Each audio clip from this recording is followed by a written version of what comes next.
Mreni yedwuma. Sa we abayewa e wa ha na brantie se wo pewa. Ya ka kire no na wo mu mehu abusuafo.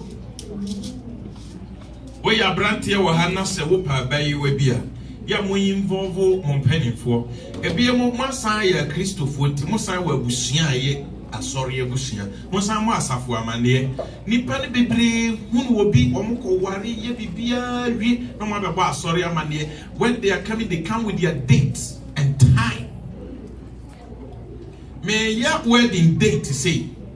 it was of mumeshira so mami. One was say wedding date as a more from Oma Bomama near. And yea, a mamma no Pamcho Mrs. saying. Enunti ebasa bekachre empenimfo into an amobi asese to yenchre ceremony ma bi asese chere mo wura wanyenwa wo foundation yekromo nanamo ka bibi say ye was spiritual leaders mo kai so cancer enunti nema bi a spiritual issues nema bi a fa wo man no ho ya wo mu consult to spiritual leaders no adinti na wo mu consult to spiritual leaders no they want to consult the spirits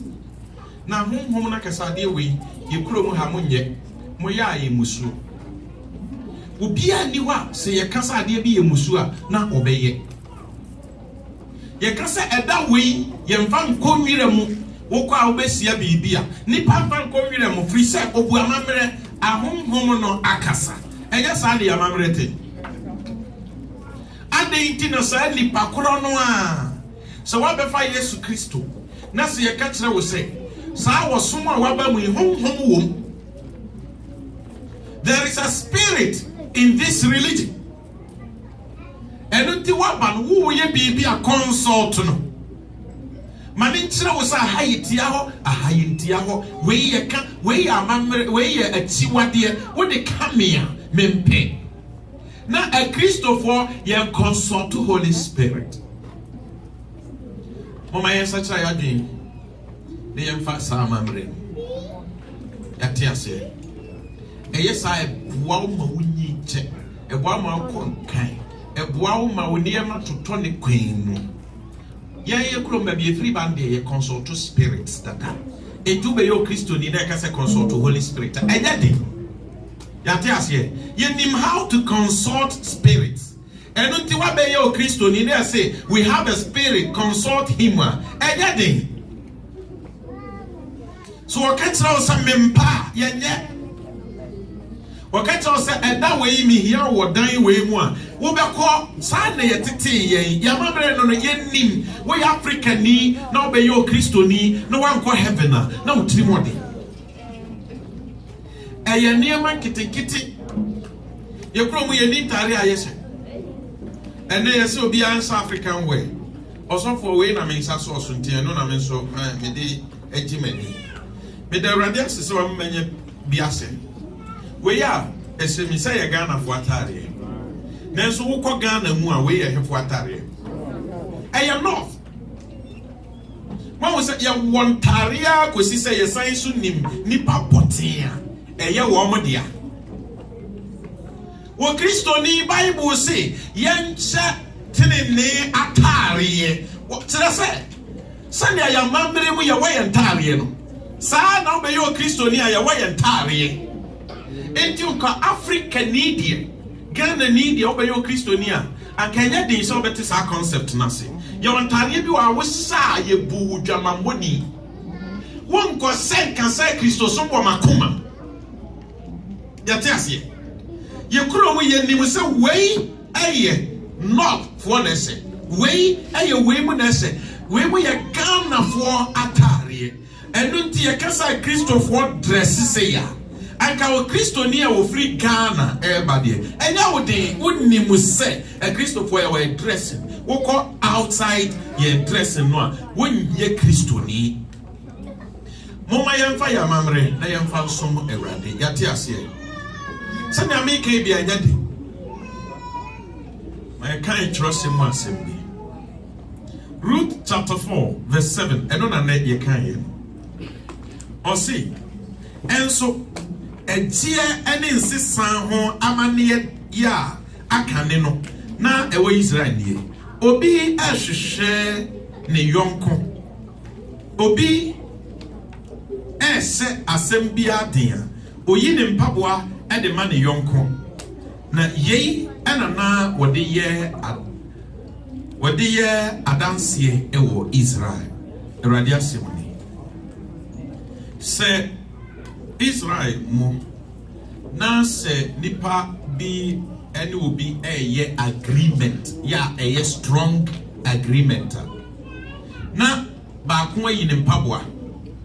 me na me de asem aba e na Vivian na dia tum no se ye de be ye dwuma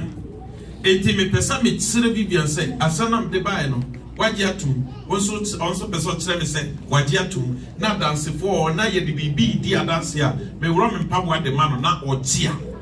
asam ye final enunti Ruth eba Israel na one nasi no cry friend say munye bold kakra na mutia mahu Naomi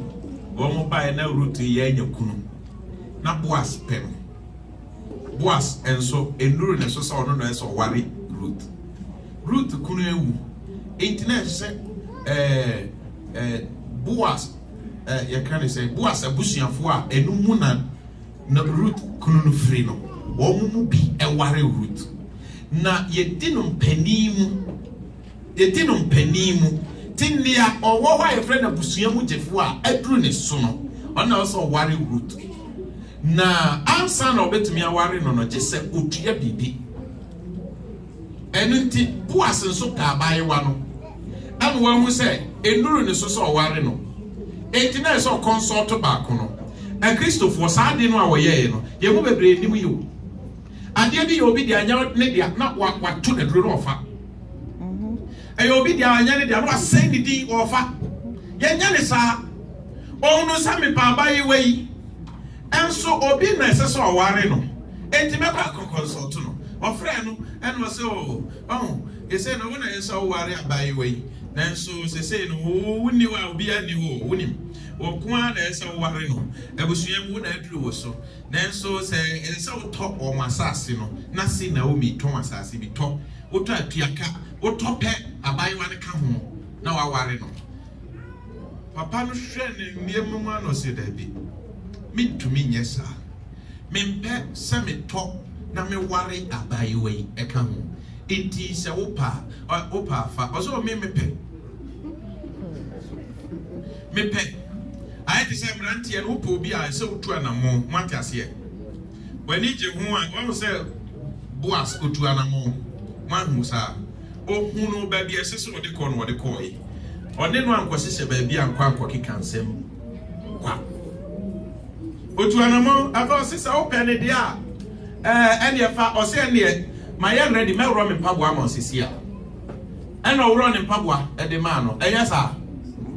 But the man wa papa je yepe wa ware Ruth no abusuafo se onimu amamra ko befa Ruth nanso anka wonya Ruth emfa no enye bibi papa bia ma wo se Ruth se o Yesu nana ete se Boaz nso ye den Yesu nana onimu amamre e no de amamre ye twuma ene wo ye Yesu na sister mo me hwehwe ya amamre ye wo ye dress your sani ye kasa mesere mu ya mamre mu no your sani ye kasa mpanimfo ho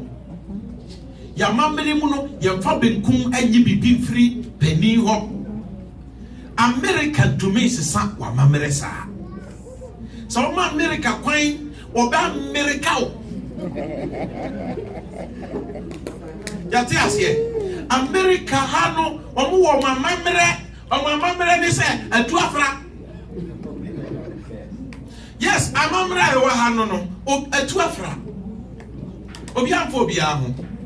na sa wo ye Ghana ni a o kai se emra na na kasa no kan sem bi se mo nyi se na na mo kwa no mo frifie na mo nso mo frifie mo kai se ye frifie de si ya wo wutu abusuamu kwa de a wo frifie se wo po Wumpo, Sati Chiswe, one day, yet Montantu Mutrimpa, upe ufie sa bosom wo ha bosom wo senase jisi ya sida yiwa firi nase o Kristo ni mu a obeye no enyiwu firi bosom ase Bible say mumma kwan ma yanyi mu firi nemma abusuan kontonti no ase wo be yo Kristo ni na se mu fie munyi na mu awua wo yo Kristo ni wunyi na wawu jisi ye twa mu afiri so mu fie mu aware gugu basabasa wa ware beku wo bra wo pasor jise ye twa mu afiri so ye nyane Yesu nyane Lazarus pra wofum wa nyane no onyo owufo biem nanso kan se mu nsane no enunti se ye nyane wofra wofum de wo ye Kristo ni a jise ye sanew a Kristofo we mu ye yamamre enti mumfa yamamre ne ye adwuma emrantia ne mayewa mu woden mu ha yesremu ye krom yemfa benkum eni pani kasa te se ne amiye sei ne kasa we ya in America mre njiri faso ye adwuma na mu a anye bia opeso ware Ghana ni abrantie Ghana fo abusua de wo be ware ma be hwe so obuade na sa obuade bia na obuade pa batu bekum na oba fi ade ne papa kasa e wo kopɛ ne etu ne barofo aware e wo kwa yensa ni etire enso na wo buade pa na enso wa mamra watu atwiniti wa ware abo oba be man betumi atwia faso aware but ensira bia ni etire ye ka sampeni fo ho a ye di nidie enne ya tena America dwins America ha no ya eto da pra nyema go ese ye omamamre but America ya kwa American homes pa no be wo sa brantie no buni papa omu bu omu awfo but ye ni ya tena ha die dwins America ye ba ni a enye papa no na ye fa de wo ye ho na wo mo aeroplane na wo mo ye ndie ye nye bi nkasem ti America ti me ye aeroplane Wamu ko baby wamu ko on time no Ghana fo atena asa yensuada but senia enye no de ya say a high America na then na high America yenso ye bibia intumi nya na high America time we ya Ghana ni what is here enti mesraw bo modin saw kasaw maame ho wo kasaw papa ho a wo de respect bekum wo de ko wa sorry mu kasam penifo for respect ekum me pa uchew na ukasa unkasa umbisa question anyhow but also is it not right right but enya nema right nyina de fata yen Christopher eni yen Ghana fo hunu wa mamre na fa ye adwuma munsi aduane ye emayewa no ye kro mu ma no aduane ma wo mu kunudi we abayewa we oba wo fie ha na wansu aduane ya ye kro mu aware de wo ware bia ebegu se anwu a wo benya ham said I'm learning to cook. I said, "Come to my mom." I said, "To grab it." Me come from him. I don't have to Yes, you grow me a noadiane. A man noadiane, my woman, edi. Enti, yes, she diane ye. Said, "Damma, mean zero. One more ya, a bimutin said diane yen a ba natural. And ya adia. Natural say we are bad to be where they are near. And then yes, who ingredients now at the end one, working Kabuma, a bay and quine. There be, you were saying, you know where you many drew her, yet we are come, yet you show ya come, and the man quine yet dead. Well, we are by one, now who were her, but show with 13 years. Now who know, and cut the quine a year, who ya catchy. Wunhuno abekwan ye wo ya kachi wecha mu 13 years na wunimo sania ye light super wo ya kachi McDonald's nya ya mamre churches enya ya mamre mama yense ya mamre ne amfam ko yedim na emra boas hu amamre no obeye Yesu nana erade nsiraw na omani si wiye Yesu Kristo dimo. Amen. Amen. Your mom mpaeɛ. Awurade yɛda wase sɛ wayɛ Ghanafoɔ yɛni aso ɛyɛ fɛ. Yɛsrɛ wo sɛ boa yɛn na kɔ so twetwe yɛ adwene si so. Deɛ nhunu yɛ amammerɛ. Deɛ mfa nyɛ adwuma ne kwan so sɛ ne yɛsɔ wɔ Awurade ani. Na yɛn nyinaa tumi anante wo kwan so. Yesu Kristo dim. Amen. Awurade